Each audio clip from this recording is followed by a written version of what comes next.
तो आज की इस वीडियो में बात करेंगे दो टॉपिक पर। टॉपिक नंबर 1 होने वाला है सर कैटेगरीज ऑफ स्टूडेंट। अगर आप जून 2021 एग्जामिनेशन के लिए अपने आप को प्रिपेयर कर रहे हो तो आपको सबसे पहले ये फैक्टर को चेक करना पड़ेगा कि यार आप कौन सी कैटेगरी को बिलोंग करते हो। एक दवा सारे मर्ज के लिए काम नहीं करती। ये ठीक वैसी बात हो गई कि भाई हमको एक स्ट्रैटेजी बना देनी है और वो सारे बच्चे छाप लें। सुनो मेरी बात, एक स्ट्रैटेजी सभी के लिए वर्क नहीं कर सकती। सबसे पहला फैक्टर है हम ये फिगर आउट करेंगे कि एक्चुअल में हम मतलब आप लोग, अलग अलग लोग कौन सी कैटेगरी को बिलोंग करते हो। फिर इसी वीडियो की स्लाइड में सेकंड स्लाइड जब मैं आपको इस पे दिखाऊंगा तो वहां पे हम बात कर रहे होंगे sir pre planning strategy. And believe me, ये जो फैक्टर मैं आपको बताने वाला हूं, कौन कौन से ऐसे factor, you will be amazed कि यार किसी भी स्ट्रैटेजी को जब आप एक कॉम्पिटिटिव एग्जामिनेशन के लिए अपने आप को प्रिपेयर कर रहे हो, ऐसे कौन कौन से फैक्टर हैं जिन्हें हमें इवैल्यूएट करना चाहिए before implementing any kind of strategy. Because कैसा हुआ, एग्जामिनेशन की डेट शीट आने के तुरंत बाद ही लोगों ने हमारा कमेंट सेक्शन देखा, लोगों ने वीडियोस प्लान करना स्टार्ट कर दी और लोग स्ट्रैटेजी के नाम पे कुछ भी चिपका रहे हैं। कुछ भी मतलब कुछ भी। टॉपिक नंबर 1 पे कैटेगरीज ऑफ स्टूडेंट। जब आप जून 2021 का एग्जामिनेशन लिखने जा रहे हो, आप कौन सी कैटेगरी को बिलोंग करते हो। सबसे पहली बात, सर क्या आप 12th बोर्ड मई 2021 में जो आपका एग्जामिनेशन शेड्यूल हुआ है, आप अभी 12th में हैं और आप जून 21 का जो 24, 26, 28, 30 एग्जामिनेशन की सीए फाउंडेशन डेट शीट आई है, बट हाल फिलहाल अभी आप 12th में हैं और 12th में भी आप कॉमर्स बैकग्राउंड से हैं या फिर नॉन कॉमर्स बैकग्राउंड से हैं या फिर सीबीएसई, आईसीएसई या फिर स्टेट बोर्ड से हैं। बच्चा बोलेगा सर ये फैक्टर एक्चुअल में मायने रखता है बहुत ज्यादा। अब आपको बताता हूं कैसे।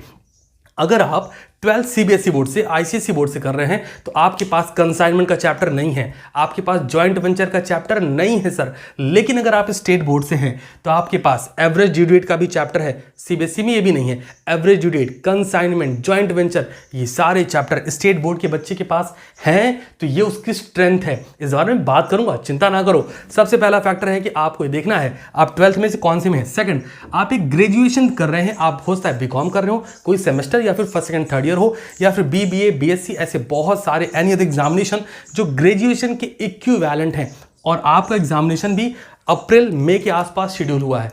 क्यों मैं ऐसा बोल रहा हूं? बिकॉज सर हमको प्लानिंग अपने उस एग्जामिनेशन के अकॉर्डिंग भी करनी है। ऐसा नहीं कि कुछ भी स्ट्रैटेजी बना दी, स्टे पॉजिटिव। अरे नहीं होता भाई। जिसका एग्जामिनेशन शेड्यूल हुआ है वो कहां से पॉजिटिव होगा? मतलब उसने एक कॉम्पिटिटिव एग्जामिनेशन भी देना है, समझ रहे हो ना, और अपना एक सब्जेक्टिव, अपना कॉलेज का, अपने स्कूल का एग्जामिनेशन भी उसे प्रिपेयर करना है, तो उसके लिए प्लानिंग सेपरेट होगी। थर्ड कैटेगरी है रिपीटर्स की, जो जिनका ये सेकंड अटेम्प्ट है, थर्ड अटेम्प्ट है। मैं सेकंड अटेम्प्ट बोल रहा हूं, इसका मतलब अगर आपने फर्स्ट अटेम्प्ट नहीं दिया था, whatever the reason is, तो ये आपका सेकंड अटेम्प्ट कंसीडर मैं कर रहा हूं। इंस्टीट्यूट ना करे, अलग सब्जेक्ट है। तो आपका ये सेकंड अटेम्प्ट है या फिर थर्ड अटेम्प्ट है या फिर आपने ऑप्ट आउट स्कीम का बेनिफिट ले लिया और आप चले आए सीधे जून में, ऐसा हो सकता है। तो अगर ये है तो ये हो गई बात कैटेगरी ऑफ स्टूडेंट की। अब आपने क्या करना है, फटाफट से सुने। सेकंड स्लाइड में जाने से पहले आप लोग फटाफट से कमेंट करके मुझे बताइए कि आप इनमें से कौन सी कैटेगरी को बिलोंग करते हो। आपका कमेंट, किसी कमेंट लाइक करने की जरूरत नहीं, आप किसी कमेंट लाइक ना करें, मैं सारे बच्चों का कमेंट देखूंगा। बिकॉज जब मैं आपके लिए स्ट्रैटेजी प्लान करने वाला हूं तो मुझे एग्जैक्टली पता होना चाहिए कि आप कौन सी कैटेगरी को बिलोंग करते हो। उसी के अकॉर्डिंग मैं सेकंड लेवल पर जा पाऊंगा और आपको वो स्ट्रैटेजी दे पाऊंगा जो थ्योरेटिकल नहीं है, प्रैक्टिकल है, और उसको हर एक एक बच्चा जो सीटीसी क्लासेस से पढ़ रहा है। लोग बोल रहे हैं ना कि यूट्यूब पे कैसे हो सकता है, अरे हो सकता है। पिछले 4 अटेम्प्ट से यूट्यूब पे यही तो कर रहे हैं हम लोग, और आप कर सकते हो। बस हाँ, आपने कमेंट करके मुझे बताना है आप 12th से हो, 12th में हो तो आप commerce background, non commerce, CBSE, state, कौन सा बोर्ड है आपका। और अगर आप चाहें तो आप ये भी लिख सकते हैं कि आप कौन सी सिटी से बिलोंग करते हैं। एक आइडियोलॉजी लग जाएगी कि आप एक्चुअल में स्टेट बोर्ड या सीबीएसई बोर्ड और वहां का फैक्टर कौन सा आ रहा है, ये आप मुझे बताएं। अब बात करने वाला हूं सेकंड फैक्टर, सेकंड टॉपिक के ऊपर, प्री प्लानिंग स्ट्रैटेजी। ऐसे कौन से फैक्टर हैं जो हमें कंसीडर करने चाहिए before applying any kind of strategy. तो चलो अब बात कर लेते हैं सेकंड पॉइंट पे, जो कि है प्री प्लानिंग फैक्टर। यहां पे आपके लिए 6 पॉइंट रख रखे हैं। ये 6 के 6 पॉइंट आपने कंसीडर करने हैं before implementing any kind of strategy. देखो यार, बात ध्यान से समझना, मैं आपको वो स्ट्रैटेजी दे सकता हूं जो आपके जून 2021 एग्जामिनेशन में अगर आप उसको इंप्लीमेंट करके अप्लाई करते हो एज इट इज, तो आपको रिजल्ट रिजल्ट 100% पॉजिटिव मिलना है। बट फैक्टर ये है कि आपको सबसे पहले पॉइंट नंबर 1 पे आपने कमेंट कर दिया होगा, अभी तक मुझे बता दिया होगा कि आप कौन सी कैटेगरी को बिलोंग करते हो। सेकंड नंबर पे हम बात करेंगे इन 6 पॉइंट को कंसीडर करने की कि ये 6 फैक्टर पहले आपने इवैल्यूएट करने। आपको पता तो लगना चाहिए कि अगर आप जून 21 में अपीयर हो रहे हो तो इन 6 फैक्टर पे इस मोमेंट पे आज जब आप ये वीडियो देख रहे हो आप कहां फिट बैठते हो, लेवल ऑफ अचीवमेंट क्या है आपका। जब इतनी बात समझ आ जाए तो हम आपके लिए वो प्रॉपर स्ट्रैटेजी आपके कमेंट्स के बेसिस पे डेफिनेटली प्लान कर देंगे। Let's talk about the first point, preparation time. देखो यार, जब मैं बात करता हूं प्रिपरेशन टाइम की, इसका ये मतलब है, सोच के देखो, 12th वाले बच्चे के लिए प्रिपरेशन टाइम अलग होगा। क्यों सर? वो 4th में से 12th का एग्जामिनेशन लिखने जा रहा है। तो ये कहना कि 100 डेज बचे तुम्हारे पास, 70 डेज बचे तुम्हारे पास, 90 डेज बचे तुम्हारे पास, सुनो 60 डेज बचे तुम्हारे पास, ये एक मिथ है और मिथ बस्टर तो अपन लोग हैं ही सर। तो सबसे पहली बात, आपके लिए प्रिपरेशन टाइम कितना है ये आपको आपके अकॉर्डिंग इवैल्यूएट करना है। दैट मींस आपको ये भी ध्यान रखना होगा, आपको इसके बीच में एक ये भी सेट करना होगा। क्या है सर? ये सिंपल सी बात है, टारगेट। टारगेट किस बात का? Target time to finish the task, target time to finish the course. आपको ये भी डिसाइड करना होगा, 12th वाला बच्चा जो 4th मई को पेपर लिखने जा रहा है उसको 60-70% कोर्स, और उसमें भी क्या क्या कंप्लीट करना चाहिए। स्टेट बोर्ड वाले के लिए अलग है, सीबीएसई बोर्ड वाले के लिए अलग है, ग्रेजुएशन के लिए भी अलग है। मुझे पता तो हो कि आपके सब्जेक्ट्स क्या हैं जो आपके कमेंट के बेस पे मैं प्लान कर पाऊंगा। तो आपको एक टारगेट टाइम रखना पड़ेगा कि आपका पेपर अगर 4th में से है तो आप कब तक अपना सीए फाउंडेशन का कितना % कोर्स खत्म कर दोगे। टारगेट टाइम आपने डिसाइड करना है, मैं बताऊंगा अभी, no doubt. Test paper, sir ये जो फैक्टर है ये बहुत इंपॉर्टेंट है। टेस्ट फैक्टर का सीधा सा अगर मैं बोलूं तो आप कितने टेस्ट, देखना जरा, आप कितने टेस्ट चैप्टर वाइज दे रहे हो। अगर कोई बच्चा बोलता है सर कैसे, अरे भाई अगर आप सीटीसी क्लासेस से पढ़ रहे थे पिछले कुछ दिनों से, जब मैं जून 21 की प्रिपरेशन करा रहा हूं, बीआरएस पूरा पढ़ाने के बाद अकाउंट्स में आपके जितने क्वेश्चन अभी तक पास्ट एंड में सॉल्व कराया, रेक्टिफिकेशन ऑफ एरर पूरा समझाने के बाद, पूरा चैप्टर खत्म करने के बाद, जो क्वेश्चन 7 क्वेश्चंस पिछले अटेम्प्ट में आ रखे हैं, 7 क्वेश्चन आपको दिए, उसमें से 2-3 सॉल्व कराए, ये है चैप्टर वाइज टेस्ट, है ना। तो पहले तो ये प्लान करना था। सेकंड नंबर पे आपने टेस्ट सीरीज बाय मत करना, कोई मतलब नहीं है, कोई लॉजिक नहीं, मैं खुला बोल रहा हूं, किसी तरह की टेस्ट सीरीज खरीदने की कोई जरूरत नहीं है, ना ही सीटीसी क्लासेस कभी कोई टेस्ट सीरीज लॉन्च करने वाली विथ पेड अमाउंट। अगर हम करेंगे भी तो फ्री ऑफ कॉस्ट और सब टेलीग्राम पे होगा, टेंशन लेने की कोई जरूरत नहीं है। थर्ड नंबर पे बात करते हैं फाइनल पेपर। फाइनल पेपर का मतलब साफ है, आपने कितने पेपर लिखे बिफोर फाइनल एग्जामिनेशन। अरे तुम अगर 24 जून को जाके बैठोगे फाइनल एग्जाम लिखने और तुम्हें हैबिट ही नहीं है पेपर लिखने की एग्जामिनेशन कॉपी में, कहां से लिख के बच्चा पास कर लेगा? ये एक बेसिक प्रॉब्लम है। तो ये भी स्ट्रैटेजी का हिस्सा है, कितने पेपर लिखे, कितने टेस्ट दिए, चैप्टर वाइज टेस्ट कितने दिए। अगर तुम चैप्टर वाइज टेस्ट से भागते हो और एंड मोमेंट सोचते हो सब उखाड़ देंगे, ना जी ना, उखड़ जाओगे। सेकंड और थर्ड पॉइंट की बात करते हैं, रिवीजन स्ट्रैटेजी।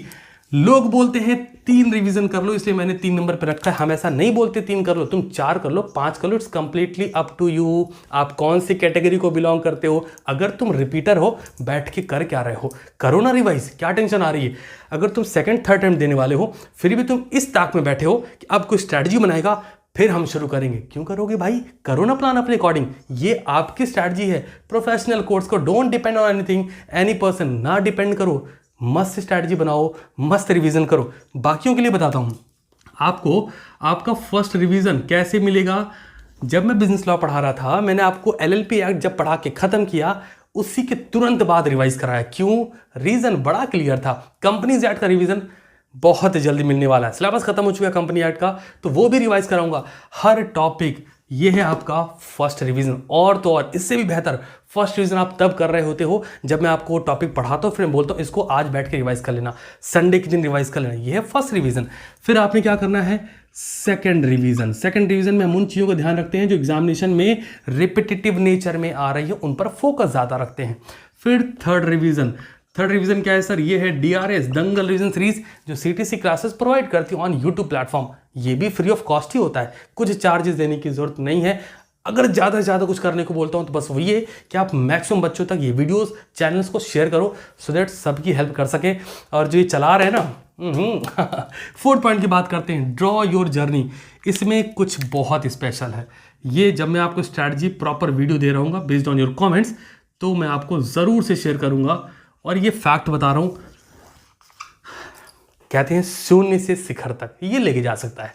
कुछ इस बार ऐसा जून 21 के लिए स्पेशल करने वाला हूं कि जब आप अपनी जर्नी को ड्रॉ करोगे सर, आप अपनी जर्नी को हर दिन ड्रॉ कर सकते हो कि आप पास हो रहे हो कि नहीं हो रहे हो, और अगर हो रहे हो कितने मार्क्स से हो रहे हो, ये हम करके दिखाएंगे, टेंशन मत लेना। पॉइंट नंबर 5, कंसेप्ट के क्या कहाँ लिख रहे हो, फ्लो चार्ट्स बना रहे हो कि नहीं बना रहे हो, शॉर्ट नोट्स कैसी है, सब लिख के। किसी का पीडीएफ, किसी की वीडियो नहीं वर्क करेगी। इंपॉर्टेंट पॉइंट्स क्या क्या, मैं अपनी वीडियो की भी बात करता हूँ, नहीं वर्क करेगी। इवन दो मैं तो हर वीडियो में बोलता हूँ ना, लिखो, साथ में लिखा रहता हूँ। जो बच्चे साथ में सीटीसी क्लासेस पढ़ रहे हैं उन्हें पता है, जो बच्चा नया वीडियो देख रहा है धीमे धीमे हैबिट पड़ जाएगी, टेंशन ना लो। लॉ की वर्ड मीनिंग कंपनी में कराया ना, वही वाला है ना। मैथ्स के फॉर्मूलेज अलग लिखने हैं, कोई फ्लो चार्ट आउट काम नहीं करता, खुद से सब बनाना है। अगर आप ये बना रहे हो वेल एनफ है, नहीं बना रहे हो मोमेंट है, स्टार्ट कर दो। और एट द एंड अगर आप ये 5 पॉइंट को कंसीडर कर रहे हो, इस पॉइंट के बारे में ज़्यादा मत सोचो, मैं लिख के दे रहा हूँ ना, ये रहा आपका रिजल्ट। देखो यार, 4 शब्दों का रिजल्ट है, PASS। अब ये भी 4 ही हैं, FAIL, चारों कैपिटल में होते हैं, ये भी 4 ही हैं। और मैं ऐसा चाहता हूँ CTC क्लासेस से पढ़ने वाला एक एक बच्चा ये रिजल्ट मुझे शो करे। तो that's all from my side for today. I hope आपने चीज़ें समझ ली हैं। मुझे कमेंट में बता दिया होगा आप कौन सी कैटेगरी को बिलोंग करते हो, बिकॉज उसी कैटेगरी के बेसिस पर मैं आपके लिए स्ट्रैटेजी प्लान करूंगा। और जब मैं स्ट्रैटेजी के साथ आऊँगा, बिलीव रखना CTC क्लास की जो स्ट्रैटेजी होगी लोगों से बहुत डिफरेंट होगी। और हाँ, हम कुछ भी नहीं दे रहे होंगे, हम वो दे रहे होंगे जो सच में आपको रिक्वायर्ड है। Thank you so much for coming life. मिलता हूँ आपसे बहुत ही जल्द, इवन दो कल शाम को 7 बजे वापस से नेक्स्ट क्लास में। तब तक के लिए ख्याल रखिए, शानदार रहिए और हाँ, पढ़ते रहिए।